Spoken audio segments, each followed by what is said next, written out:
Miqtë mi, sot është data 5 qershor dhe këtu po bie shi. Unë po shkoj në punë në këtë moment në zyrë dhe unë dala 2 minuta për t'i dhënë përgjigje ca ndjekësve tanë që më bëjnë një pyetje në mënyrë të vazhdueshme. Pse pikërisht tash rinia doli në rrugë dhe jo më përpara, jo 10 vite, 15 vite o 20 vite më parë? Ka vetëm një përgjigje që kam.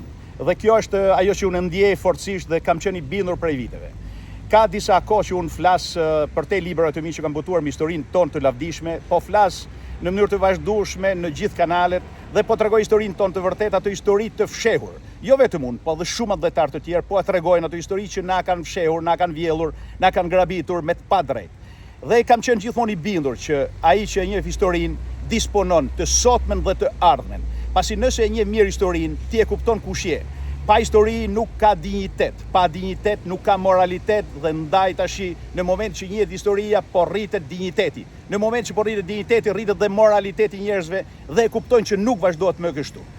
Ne kemi nxjerrur gjithë ato figura të shquara në pa për një arsye të vetme, që ato të vënë në kontrast, sidomos të rinjtë e sotëm, të vënë në kontrast në një peshore të kaluarën tonë me të sotmen tonë, të vënë në një peshore figurat tona të mëdha si Aleksandri Mall, Pirro, 24 perandor që udhëhoqën perandorinë romake, të vënë në peshore figura të muzikës botërore si Jan Kukuzeli, si Nikit Dardani, filozof si Nicolò Tomeo, figura të shquara të gjitha drejtimeve, figura historian me famë botërore si Ilirikus, por edhe figura të shquara që i dhanë në rilindje Shqipërisë atë lirinë e pavarësinë e saj, duke sakrifikuar gjithë pasurinë e tyre dhe duke vënë në shërbim jetën e tyre, pasurinë e tyre në dobi të atdheut. Duke vënë në kontrast të figura me në një peshore, me këto të sotmit që jo vetëm që nuk sakrifikojnë veten e tyre dhe pasurinë e tyre, por e grabisin atdheun prej 35 viteve, e shesin interesin e tij, edhe nuk bëjnë asgjë për të ndalur këtë hemorragji e cila po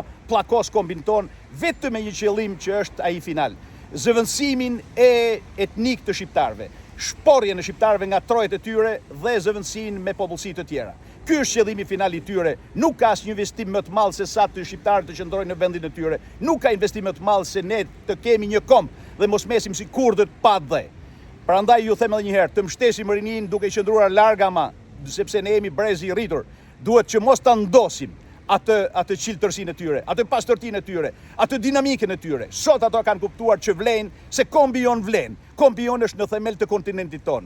Ju përqafoj miq, vazhdoni, qëndroni. Ju dua shumë. Rrof Shqipëria.